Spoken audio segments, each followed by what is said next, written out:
Hello. Welcome in. It's the PHNX Cardinals podcast, your premier Arizona Cardinal podcast. Like and subscribe. Leave us a 5-star wherever you get your programming. Become a diehard. Go PHNX.com. I'm Johnny Venerable. He is Brack. Busy Wednesday for our precious Redbirds. Busy practice report. Kyler Murray may be on the injury report. But before we get to all that, speaking of a report, our guy, Brad Spielberger, over at Pro Football Focus, dropping a tasty little nugget as it relates to one Hollywood Brown, Bo. Yeah, that's right. I mean, are we talking about the Pro Football Focus projection as far as him being franchise tagged, or I miss a little tastier nugget from Brad himself? Yeah, I mean, there are Brad's dishing out hot nuggets left and right. He's like McDonald's in that sense. But today, he put together a free agency list. I encourage everybody to check it out. Of course, Hollywood Brown's on that list, Bo. 18th is one Hollywood Brown. And not only is he 18th, his comp, coincidentally, for Arizona is Christian Kirk. And I know that's been the sexy pick for a lot of people in terms of what he could make, what he couldn't make. But I just want to talk about the landscape of the fact that he thinks right now the wise move that the Cardinals should do is to franchise Hollywood Brown at over $21 million a year. Yeah, so I'm not being blindsided by by any news from Spielberger, but because I thought, okay, is there something else about Hollywood? But yeah, I mean, the Christian Kirk comp, I feel, was probably realistic weeks ago. But since the return of Kyler Murray, I mean, it's not been that. I mean, Hollywood Brown is just over 130 yards receiving since the return of his bust buddy, somebody who we thought was going to take Hollywood Brown's game to the next level. Yeah. And the best game we've seen so far from Marquise was mostly aided by and supplemented by garbage time stats against the Los Angeles Rams, when he goes for 88 yards receiving. Hasn't found the end zone, and is struggled significantly, where if you look at, what Christian Kirk was doing, if you're comparing him to his free agent year, he's still checked in just under 1,000 yards receiving. Hollywood Brown is not going to come close to 1,000 yards receiving. And, as far as touchdowns go, Christian Kirk had, 5, maybe, Hollywood Brown, if he finishes strong, could get to 5. But no, I don't think we're in the same. That's not a solid comp any longer. I think, unfortunately, Hollywood Brown has been banged up, and he just hasn't been able to find his stride since K1 has returned to the lineup. And I don't know if that's necessarily it's not a knock on Kyler, and I don't think it's a knock on Drew Petzing's offense, and I don't think it's truly a knock on Hollywood Brown, but he just hasn't been able to make a down-to-down impact and, start throwing around a franchise tag. Do we have the graphic, Damon Dog? I mean, as far as the Christian Kirk comp, and you can see the article here from Spielberger in PFF. The projected franchise tag cost for wide receivers, $21 million, and every single dime of that, Johnny, is guaranteed. I just don't see the Cardinals investing that much in a one-year deal or in the 2024 season to Marquise. I can tell you they'd be much more comfortable, Bo, just allowing Marquise Hollywood Brown to go test his worth in the free agent pool. Like, we know Hollywood Brown wants to stay here. His best friend is the Cardinal quarterback, Kyler Murray. Like, what at all does it hurt you if you allow him to test the market? And okay, we'll match whatever you get, maybe, right? Like, because nobody in their right mind, respectfully to Hollywood, is paying him this much money, 1 year or not. Like, you're bidding, in my opinion, you're bidding against yourself. Like, in hindsight, you probably could have gotten away with franchise tagging Christian Kirk the way Jacksonville was throwing dumb money around. But Kirk was a younger and, dare I say, more ascending player. Yeah. Kirk was off his best year as a pro. He made big-time plays for the Cardinals that year en route to the postseason.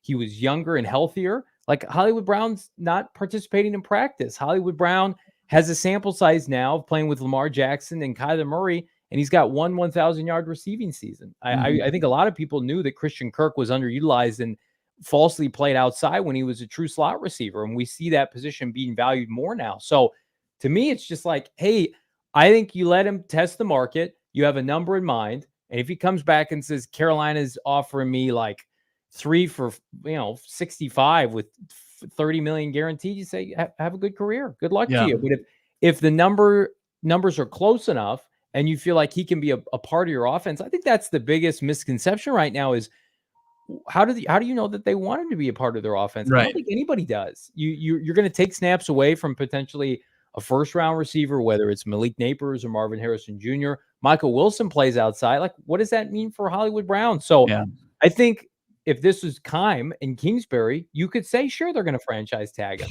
But, like, this is a regime that inherited him and have tried to make the most of it, give them credit, and Hollywood's gutted out some injuries this year. But I think at the end of the day, you can just say it hasn't worked out. Maybe he's not the best fit. Go test the market.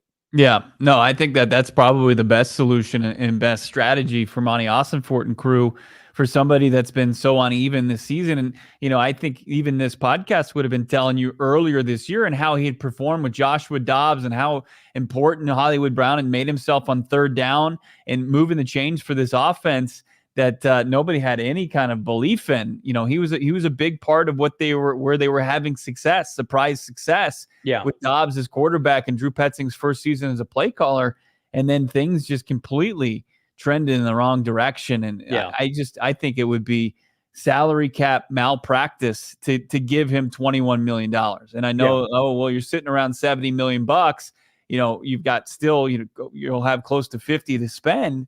It's like, I just don't think it's a worthy investment. It isn't. I mean, and you look at who he stacks up against in the free agents, and we could probably, do you want to bring that up now? But 18th, I think is a bit high for me to say that's where he is as far as 2024 NFL free agency. I mean, this is going to be a guy that's going to check in around 600, 700 yards receiving. I mean, that's just not worthy of the amount of money that the franchise tag would cost for the Arizona Cardinals. Let's take a look at that. So the 10 to 20, this is going to be the range. Yeah. You got Hollywood Brown in there at 17. And then you've got, Leonard Williams. Then Williams fetched a second round pick at the trade deadline. Yeah. So he's a line of scrimmage player too. Yeah. I mean, he's been productive. Has he lived up to his draft? A lot of these guys, it's like, have they lived up to their draft stock? No, but like, can they be super productive?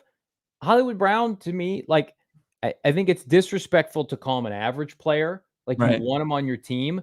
But, like, for what the Cardinals do, I don't think he's a good fit. Right.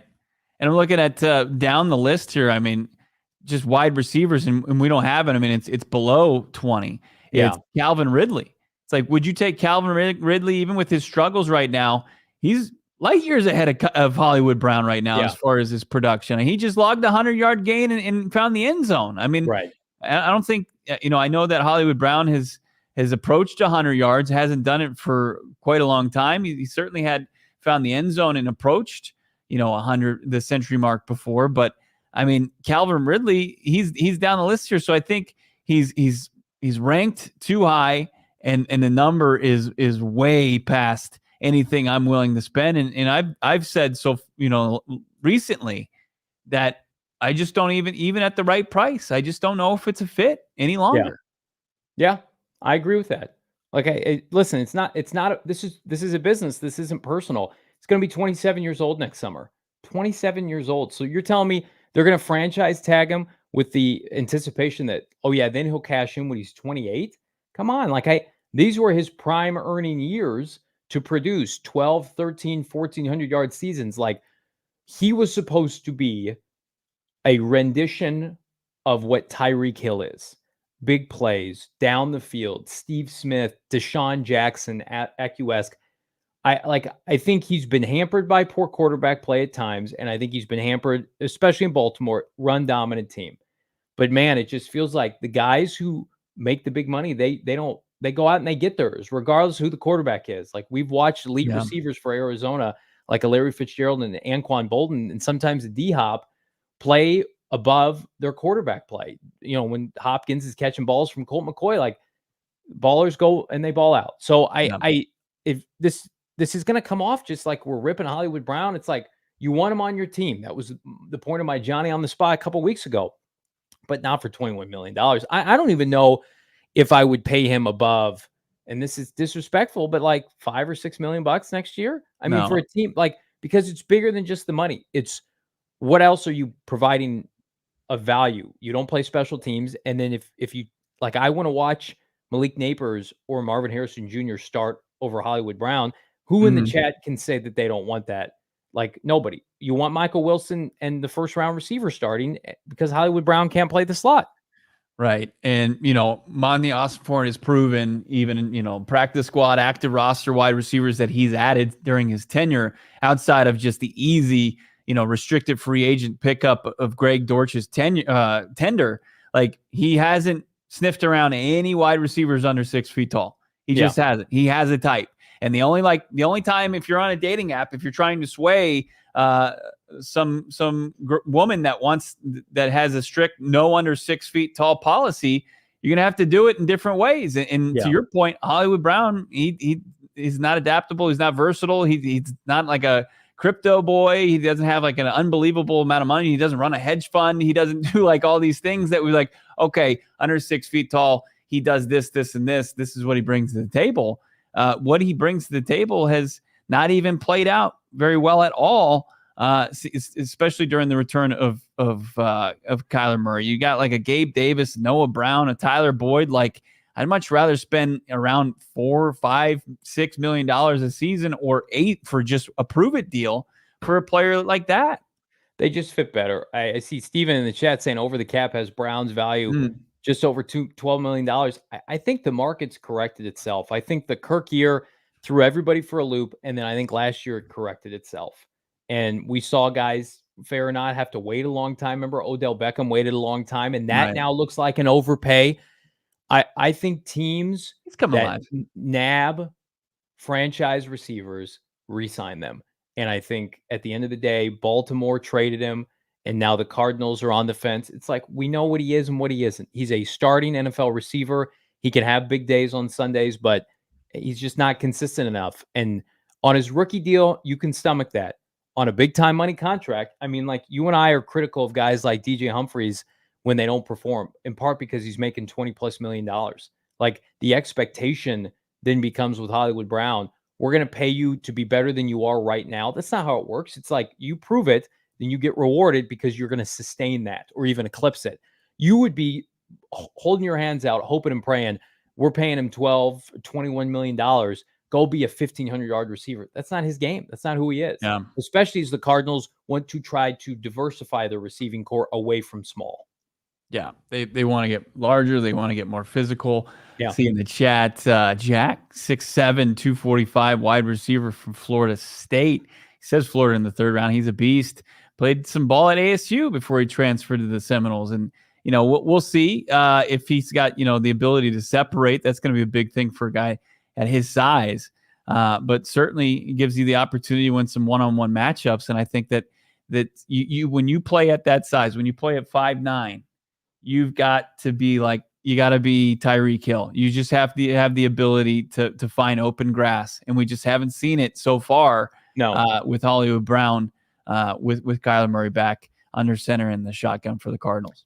We're going to talk more about these impending free agents. But before we do, we want to talk to you about our friends at DraftKings. DraftKings, can't believe we're this deep into the NFL season. 1 month to go. We got to make every second count, folks. With DraftKings Sportsbook, you can make the most out of every game. Bet on your favorite teams for a shot at winning big bucks. New customers can score $150 in bonus bets instantly by betting just $5 on any matchup. Again, promo code PHNX. It's a call to action. Download it today. We got a ton of quality games outside of last weekend. Like, the slates have been really solid. Backups upon backups. Now we feel like, okay, everybody's past their bye week. No better time than to wager with our friends at DraftKings using that bonus code PHNX. The crown, ladies and gentlemen, is yours. Gambling problem, call 1-800-GAMBLER in New York, 877-8-HOPE-NY, or text HOPE-NY 867-369. Please play responsibly. You got to be 21 or older in most eligible states.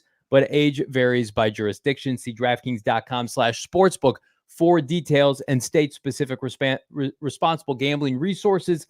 Eligibility and deposit restrictions apply. Bonus bets expire 186 hours after assurance. Terms at DraftKings.sports or sportsbook.draftkings.com/football terms. Despite Draymond Green trying to throw hands last night, that was the only fight that the Warriors put up against the Suns. Suns took them out. They're back in action tonight, and you can watch Phoenix Suns hoops against a couple familiar faces coming home to play their former team in the Brooklyn Nets. You can check it out on Arizona Family Sports. Do not miss it with AZ Family. Love to check out the Suns. They're hopefully starting to heat up, but Arizona's Family Sports. Visit azfamily.com and you can figure out where to watch. That's right. Just log on. If you're not in the Phoenix area, obviously it's channel 3, channel 44 as well. But if you're in the Yuma area, you can check it out at channel 27, Southern Arizona. You can find it channel 13.5, Cox channel 19. It's all over the place. As far east as New Mexico and Albuquerque, you can find out where to watch Suns games for free. All you need is some bunny ears. Get that azfamily.com and click that Suns games link for information to where to watch in your area. AZ Family is a great resource to help you find your Phoenix Suns games on Arizona Family Sports. Let's take a look back at the top 10 free agents according to our friends and Brad Spielberger at Pro Football Focus. We looked at 11 through 20. Here are the top 10 according to Brad and company, led by Chris Jones. Chris Jones, now over 30 years old, defensive tackle, future Hall of Famer. Then you've got Kirk Cousins, who the Cardinals are not going to be in on. Then it gets interesting, Bo. Josh Allen, edge rusher, Jacksonville. I would think he'd be a priority for them. We'll have to wait and see. He's been super productive each of his first couple of years in the NFL. T. Higgins, having an uncharacteristically down year, but historically, I think he's got 3 1,000-yard receiving seasons that started as a rookie in a row up until this year. Brian Burns is a fantastic player. A couple of interesting defensive linemen at 6 and 7. But you look at this list, is there anybody that stands out to you, according to Brad, that it feels like if the Cardinals had disposable income, this is what they should do? And they will. They will have disposable income. And it's really going to come down to their current organizations and how far they get in free agency, right? Like, are we going to see Chris Jones hit the free agent market? Because I don't think you rule him out, right? I mean, that's the type of game-changing interior defensive lineman that the Arizona Cardinals have lacked for far too long, maybe since 9-0 Darnell Dockett days. But then, like, you look at the edges, and we kind of, like a week ago, we got tantalized by this incredible edge crop of Brian Burns and the guy you mentioned, Josh Allen, who I don't know if Jacksonville lets walk, but they've got to figure out how they're going to negotiate with an Allen, with a Ridley, who they spent draft capital on to bring in house. You can't franchise tag both of them. Right. So they're going to also have to then make, a deal with one of the guys that they don't tag. So, and they, like, the thing that stands out truly, Johnny, is just how many players, especially big glaring holes that the Arizona Cardinals have, that are going to be available. I mean, the 9 and 10 here. I mean, Jalen Johnson, who Brad feels is going to get tagged, which is unfortunate by the Bears. He's the real deal. I mean, he's having an incredible year. And then L'Jarius Sneed has had a really rock solid year for the Chiefs as well. You sign one of those guys as your CB1, and you completely change the complexion of your outside corner room. Yeah, to me, it starts with the front seven. I think, at the end of the day, this franchise has overachieved defensively, this Cardinal team this year.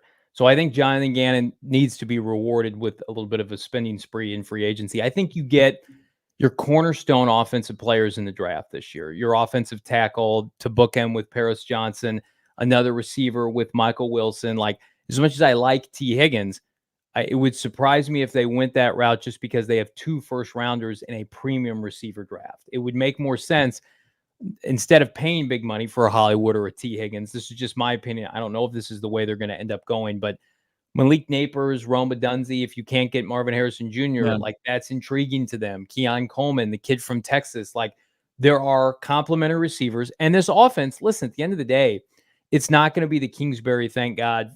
We've seen it, 3 or 4 receiver sets.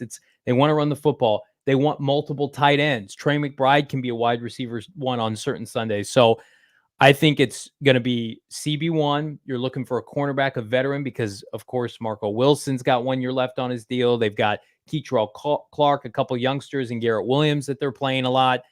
I think that if I had to roll the dice now, it's let's get a starting defensive lineman, preferably a defensive tackle, and let's get a CB1. And then we can feel really good about supplementing needs with minimal deals and or the draft.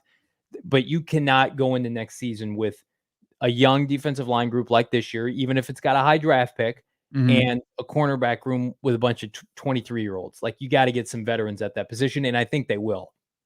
Austin Romero, Christian Wilkins would be awesome. Need at least one superstar, DL, or edge. No doubt about it. Yeah, you need an ass kicker on the front seven, if not multiple of them. Zona Tucson 93 saying T. Higgins is needed. I mean, that you can look up and down the roster, and somebody put out, was it Nick Corti, put it out on Twitter today, some statistics as far as snaps returned and snaps lost.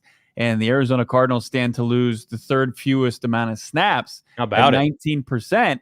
And sure, that's great. Continuity is fantastic, right, Johnny? But they're going to look. They might return 81% of their roster or their snaps, but the people getting the snaps now, if they're getting the same amount of snaps next season, panic, because it's not great. They're going to upgrade. They're going to supplant many of the guys getting those snaps this season. Well, keep this up on the screen if you could, Damon Dog. Look who's number 1 in snaps to hit free agency. You bet your bottom dollar Austin Ford's going to go bargain shopping in Tennessee and his former stomping grounds, as he should. I mean, that's a franchise. They're under 500 this year. They've been a consistent playoff team, and they've got the infrastructure that if you supplement it with Kyler Murray at quarterback, like, you can have success. Minnesota's got decisions with Kirk Cousins. They're going to lose key players. Miami can't keep everybody. Tua's deserving of a contract. Baltimore just paid Lamar. Like, you're circling, Kansas City, you're circling the corpse. A lot of these franchises, they're going to have to make tough decisions. I think a lot of people foolishly think, well, Kyler Murray makes big money. The Cardinals can't do anything. They're literally paying nobody else. They're paying their 2 stud safeties, and, they've got some money allocated to Humphreys. They could move off. James Conner, they could adjust, may or may not do that.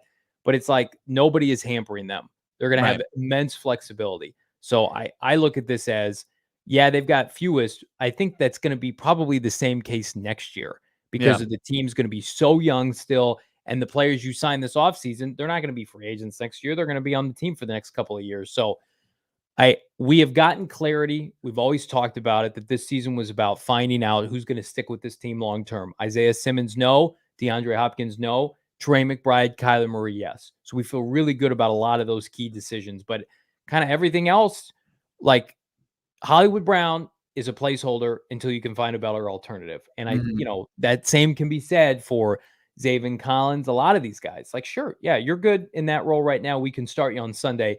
But to get to a championship NFC West playoff aspiration team, we got to upgrade. And this is the offseason that they're going to do that. Yeah. Do we want to look at the next tier of free agents? We looked at a little bit from 10 to 20, but let's bring those guys up again. It was fruitful as far as the top 10. And, somebody asked if we think that the Cardinals are going to make a splash. Absolutely, Johnny. You have it sourced that they're going to look to upgrade premium positions. Am I right CB1. by saying that? Yeah. CB1. We've been told on this show, if there's one position they're going to spin big on, it's going to be cornerback. Yeah. And it just makes sense because they've got 2 young, even if they took a first round corner, who's the veteran leading that group? I've been told they want somebody, of course, everybody does, that can at least give number 1 receivers a hard time, because Marco Wilson was a little bit of a tire fire this year.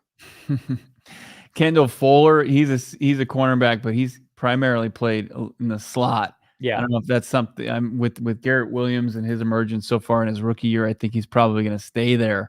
But then you're looking at more, rock solid edge rushers. Leonard Williams, who's in the division already, interior defensive lineman. And then you got, mixed in there Mike Evans. I don't think that's somebody they sniff around. Does kind of fit the criteria as far as a big body wide receiver. But they're always looking to get younger. It's a DJ Reader. There's another defensive lineman.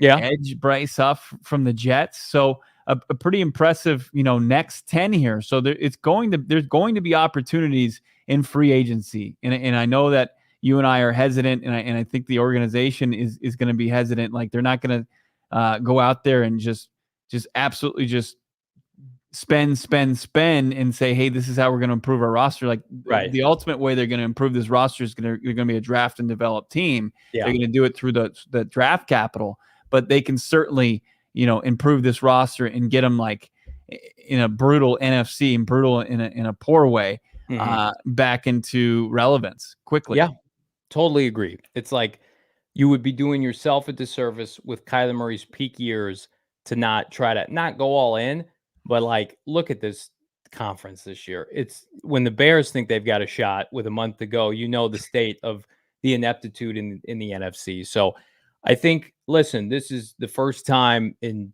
3 years that you're going to be able to say, like, buckle up, come March, they're going to open the checkbook. They have to. Like, they did not field, respectfully, a starting caliber average defensive line group this year. They were grossly inexperienced at cornerback. They knew all that, and give them credit if you're in that kind of credit business, because at the end of the day, they still won a couple games, and they've got a chance to win some more games. So they deserve it, and they will. Like, you think Jonathan Gannon and Monty Ossenford want to roll with unknowns all over the roster? No, they want guys that are going to help them win. There were Sundays between you and I, Bo, that we know that like they knew they couldn't win because the talent discrepancy was so significant. That's why, like, winning against Tomlin and Pittsburgh, they've got Pro Bowlers up and down their roster, beating Dallas at home.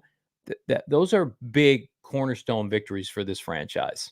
Huge. Nick Ochoa connecting some dots. Danielle Hunter was with JG, Rollis, Petzing, and Rod Rodriguez in there you go. Minneapolis. Nick connecting some more dots. Kenny Moore was with JG in Indy. He said JG was his favorite coach. I don't know that for sure, but and Kenny is an very talented corner. He's very versatile. He plays some mostly a slot guy, and that's what I would say. Like, okay, can he play outside consistently? Can he play the role of CB1? Yeah, we'll see. I mean, I'm sure JG's high on him just being on your roster in general. But look, this is what happens when you get in adults. And I know it's an unproven coaching staff, and they're cutting their teeth as far as, the head coach and primary play callers, but they have deep ties around the league, which was lacking significantly under the previous regime. It's nice to have Nick be able to go out there and read up and different things he's heard from different players who are going to be available who've played significant downs in this league, have strong connections to the current coaching staff, because the previous staff had zero, basically close to zero, outside of, one of them the head coached quarterback that's not available to anybody in college. Yeah. You want connections? I'm going to tell you who's got connections. Our friends at Desert Financial, the official credit union of the Arizona Cardinals for more, than 84 years.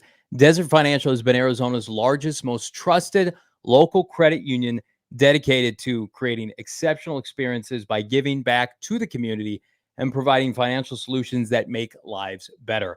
The Desert Financial team are financial experts who are committed to their members and the community, offering financial solutions tailored to helping real people achieve their financial goals and their dreams. Look to Desert Financial for checking, savings accounts, mortgages, loans, credit cards, investment options, and more. If you're an Arizona sports fan, no better place to do your baking than with Desert Financial Credit Union. Represent the Red Sea, won't you? With the Arizona Cardinal Visa debit card. Check them out, desertfinancial.com to get started. Some days you just need to go home and crack a cold one. And this is one of those days. And why not go home, get yourself a nice Wink Seltzer, which is available online for consumers to buy direct, have it delivered to your doorstep. Drinkwink.com. That's how you can purchase it. It's that simple. Just go online, DRINKWYNK.com. Purchase yourself some Wink, the product. I mean, it's not your standard seltzer, which is all the rage right now. You're going to go all the holiday parties and you're going to have an ice cold bucket of all the hottest rage seltzer, but if they don't have Wink, they're missing out. Wink seltzers are a product that's THC and CBD. It's not alcohol, and it comes in 2.5 milligram and 5 milligram cans online. Here's great news. 0 sugar, 0 calories, and come in a variety of delicious flavors: mango, lime, and black cherry. Buy them online, 12 and 24 variety packs right now. Use the promo code PHNX. You're going to get an additional 50% off. You're going to be able to cut that cost in half, and you're going to be living high with our friends over at Wink. Drinkwink.com, promo code PHNX for 50% off your total order from online to your doorstep. Drinkwink.com.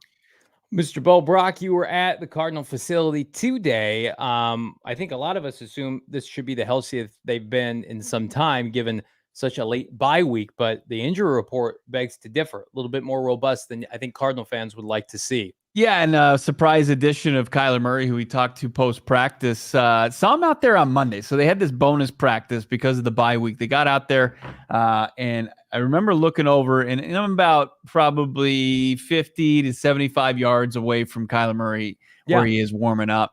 And I remember working with some coaches and stuff and kind of looking at his hand and unwrapping stuff. And I wonder if it has to do with this thumb that landed him on the injury report. Now, he's a full participant in practice, so he did everything as far as they was asked for during the practice. But he did land on the injury report with a thumb, just something to kind of file away, keep kind of notice of Thursday, Friday, and, of course, game day against the Niners on Sunday. Michael Wilson was back out there, but his injury now is listed as a neck.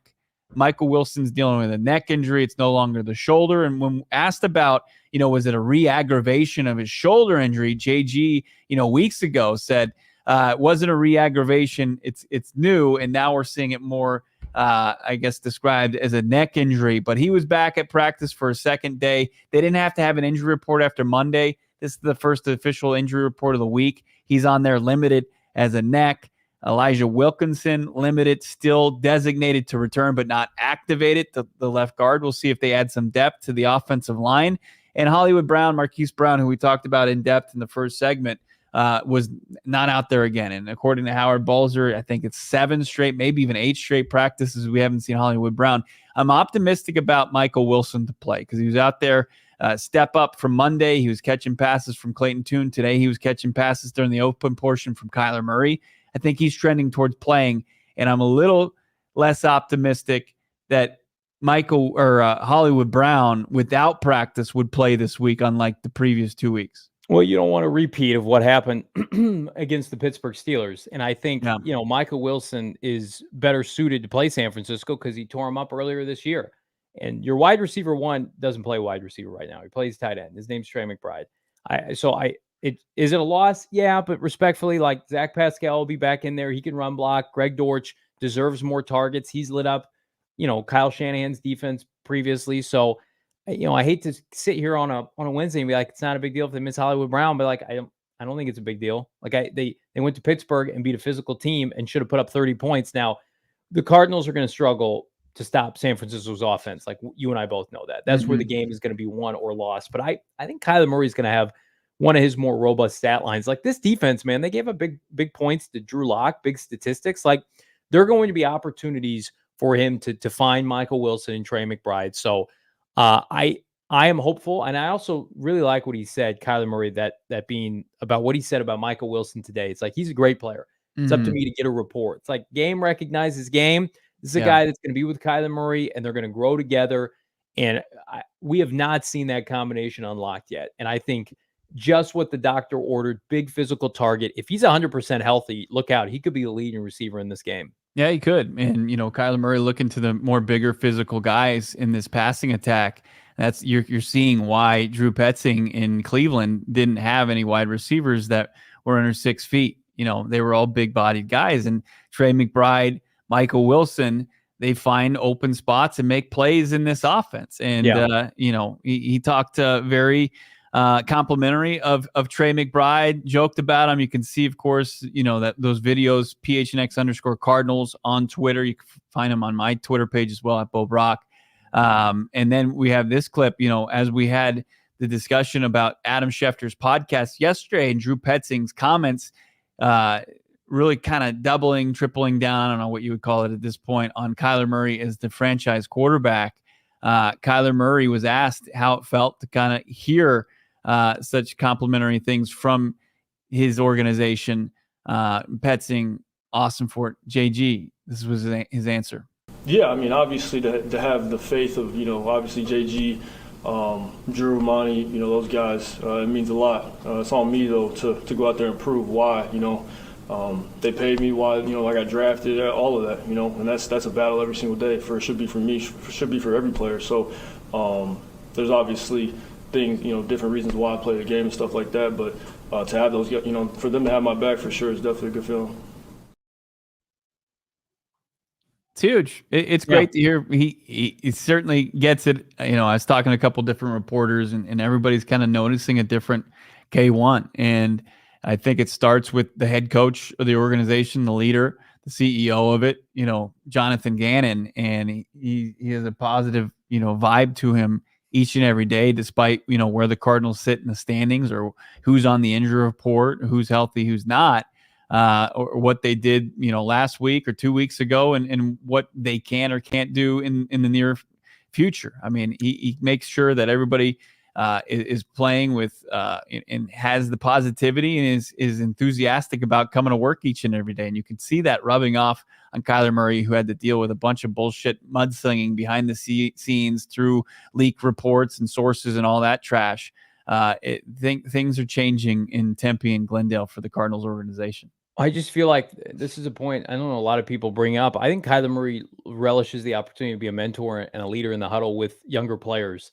We had Larry Fitzgerald, who was a big personality, not like, he wouldn't emote big personality, but it's just, it's Larry Fitzgerald. He came to Arizona and, DeAndre Hopkins. I mean, now he's the guy. He's the one making the money. He's the one that's been here. He's the franchise quarterback. Like, I don't think it's a surprise that he's having the success with Trey McBride and wanting to mentor some of these younger receivers. And to me, it's just like you go on with that because that's what you want from quarterbacks. I think it's naive to compare him to Aaron Rodgers because of what Aaron's done, but like Aaron didn't like playing with younger receivers. I think Kyler Murray dating back to Oklahoma, like look at what he did with CeeDee Lamb, who was I think like 18 years old, balling out for Oklahoma. So to me, I think that empowering this young man is the best case scenario, and I'm so glad that they're embracing him and putting him in a position to be a leader. I feel like he was judged, fair or not, by a lot of the big personalities and a lot of the mainstays of this franchise before he got here. And now he's like, yeah, I've been here for half a decade. I've seen us at our highest and certainly at our lowest. And let me invoke some of my experience and my wisdom on these younger players, because I'm going to tell you right now, he's got the respect of these young guys. Dortch, obviously, that you have a chance to visit with every Tuesday on the Greg Dortch podcast, but Trey McBride, Michael Wilson.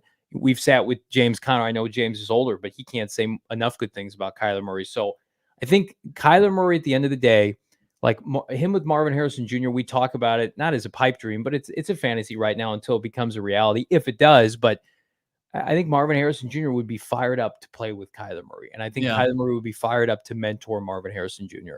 Yeah. It really is a shame for over 2 decades. The people that were calling the shots thought that it was the right thing to do to cut down your players in any capacity. It's embarrassing. It really is. And, I think that Michael Bidwell is being shown the light and learning it far too deep into his tenure as taking over for his father, Bill Bidwell Sr., to see how big of a boost that does for your entire organization, especially the guys that you're going to pay a ton of money. Like, oh, you mean we hand this guy $230.5 million and we don't continue to drag his name through the mud? That's shocking to me. Like, come on, like, what do you think? Like, when you empower these guys like Monty Ossenfort and JG and the staff that went to Oklahoma, to Norman to celebrate K1 for winning the Heisman and having his statue erected, like, that's fantastic. And that's really what, winning organizations, consistently successful organizations do. They show up for their guys who show up for them. And I think Kyler Murray wants to reciprocate for these guys, even though it's so early in their tenure. I want to reciprocate some deals on deals with our friends at Circle K, Bo. Join the Inner Circle today. It's America's thirst stop. They've got a new free membership program that helps you save 25 cents per gallon on your first 5 fill-ups. Gas is as cheap as ever, as I've seen it in the Valley, especially at Circle K. So you're saving money on top of that. It's not graded on a curve, baby. It's 25 cents per gallon on your first 5 fill-ups. Save 3 cents per gallon every day. You're always saving money. And in the meantime, stop in at a local Circle K, pick up pizza, coffee, ice cold fountain drinks, and more. Free 31 days of Circle K in the Inner Circle app. Prizes, snacks, weekly entry into grand prizes. Join the Inner Circle for free by downloading the Circle K app today. Terms and conditions apply at participating locations. Visit CircleK.com for more details. And while you're at Circle K, you can find, of course, our friends over the Arizona Lottery. You can find those holiday scratchers from the Arizona Lottery. They make the last-minute shopping easy. They make the perfect gift, no doubt about it. Stocking stuffers, throw them in the tree. You don't even need a stocking. Just throw them out there. Just deal them like Kyler Murray on the 99-yard touchdown drive, just dropping dots. Scratchers are for everyone on your list. Of course, they got to be 21 years or older, but everybody 21 and over, you got them scratchers for just $1. That's what it's going to cost you, and they can win up to $500,000. The gift that could keep on giving are the holiday scratchers for anyone naughty or nice. Tickets may be the perfect stocking stuffer. Go out and buy holiday scratchers today. Find a retailer like our friends over at Circle K near you at ArizonaLottery.com. You got to be 21 years older, as I said, in order to play. Let's check out that updated draft order heading into Thursday Night Football. We've got Saturday Night Football coming up. Damon Dog, if we could see the draft order. And again, the Cardinals, 4 games remaining, picking 3rd overall. And it was announced today by the man himself, Joe Alt, is headed toward the NFL draft. You look at the landscape of this top 10, Bo, and you know that Marvin Harrison Jr. is likely, player one for any team that does need a quarterback. Would you say that Joe Alt is your number 1 pick, or in that group if Marvin Harrison Jr. isn't available, looking at this top 10? Absolutely. And when we talk about holiday scratchers having to be 21 years or older, Joe Alt can't buy a holiday scratcher right now. He's 20 years old, but he's an absolute mammoth of a man. Yeah. He's 20 years old, 6'8", 322, balled out this season for the Golden Domers, for the Fighting Irish of Notre Dame. Was an absolute, if not the brightest spot for them this season. And he's foregoing playing in their bowl game too, correct? Yeah. So he's all in. Like there's nothing like Marvin. Everybody's speculating, and it won't be official until he, gives word. But we now know that Joe Alt will be right there if the Arizona Cardinals want him at 3 or potentially 4 or 5. I just feel like we're gonna be in a scenario where with this team, unless a defensive player forces the issue, because I love these wide receivers. I love them at the bottom of the top 10. I love them in the teens. I don't love them 4th overall. I think the conversation we're going to be having is 3rd or 4th for this team, unless they surprise us and win a couple games. So it's like, which tackle do they prefer? And I just feel like with the style of play that Gannon and Austin Ford come from, Fashanu is not a finesse player, but people pointed out he's in line with Paris Johnson Jr. He can be an ass kicker. He's an extremely significant pass protector. Joe Alt, to me, is Joe Thomas 2.0, like somebody that can come into this league and immediately be a top 10 tackle. And I think Paris Johnson Jr. is going to make a Pro Bowl in his career. I think he's going to get a lofty extension eventually. He's been phenomenal as a rookie. With no disrespect to Paris, I think Joe Alt's a better prospect. Everybody knew about Joe Alt coming into the season as a top 5 prospect, whereas Paris gained momentum. I think we're going to be looking at a scenario where whether it's 3 or 4, the Cardinals are going to go BPA offensive player, Marvin or one of the 2 tackles. These pass rushers, to me, I like them. There are a lot of question marks. They are not as safe as the 3 players that we're going to preview all offseason. They're not as safe as Fashanu. They're not as safe as Joe Alt. They're not as safe as Marvin Harrison Jr. And when you're picking that high, you got to be sure my floor is 10-year starter, multiple contract extensions. My ceiling is Hall of Famer. Yeah. And I think it almost makes the rebuild easier. Like if you go this direction, as much as like the playmaking from Marvin Harrison is, you can't discount it, right? But if you continue to eat your vegetables in the trenches and you solidify this offensive line, and that's what this absolutely projects out to do. Yeah. I mean, the NFC West, defensive coordinator is like, shit, they've got 2 dogs at the tackle position in Paris Johnson Jr. and Joe Alt or on Fashanu, which would be, I think that would certainly, expedite what they're trying to do, kickstart things. And it makes things easier what you're trying to do offensively. When you have time, it gives receivers time to get open. So you can take below average to pedestrian wide receivers, which I think they won't have. I think they're going to certainly supplement that room this offseason. But it gives a guy who's as accurate as Johnny Venerable as Kyler Murray. Yeah, you can throw some dimes out there, some dots, but Kyler Murray, he's finding and he's making plays. He does pretty well. We do pretty well. Go PHNX.com. Become a diehard today. Read the newest workings of our guy Howard Balzer, which bluntly says Kyler Murray, he's your guy in 2024 and beyond. If you're the Arizona Cardinals, become a diehard. Check us out in the exclusive member Discord. Just wrapped up our fantasy football season, hanging out with the Discord members every day. One of my best parts of my day. On top of checking out the PHNX merchandise locker. I just got this fresh lid for the 2024 off season. Cannot wait. Check it out right now. I could play left guard for about a play, and then I'd be at the hospital. You come check me out at the Phoenix Hospital. That's right. Fishbowl Flash saying Johnny Dimes. Austin saying Johnny Venerable, QB and left guard. What a bunch of very versatile player. Absolutely. Yeah, that is the position versatility we're looking for, Hollywood Brown, if we're going to pay you $21 million. Our guy, Howard Balzer, has a brand new article up why he believes in Kyler Murray as the Cardinals franchise quarterback. Also dropping us some insight. It is his throwing hand thumb. It's his right thumb that he's got to deal with the injury, the thumb injury. So some little insight there before we get out of here. Make sure you're following Howard on Twitter. You're following Johnny on Twitter at Johnny Venerable. Following the show at PHNX_Cardinals. Follow our guy Damon Dog, Damon_DAGG. No underscore. He was in early. You got the Damon Dog on Twitter. I'm Bo Brack. You guys have a great rest of your Wednesday night. Hit that like button. Subscribe to this channel. Listen to us wherever you find podcasts. Subscribe there. Leave a rating. Leave a review. Long list of things to do, but we appreciate everything you guys do for us. We'll talk to you soon. No show tomorrow, but we'll be back Friday for a full game preview against the Niners. We all silly like the mayor.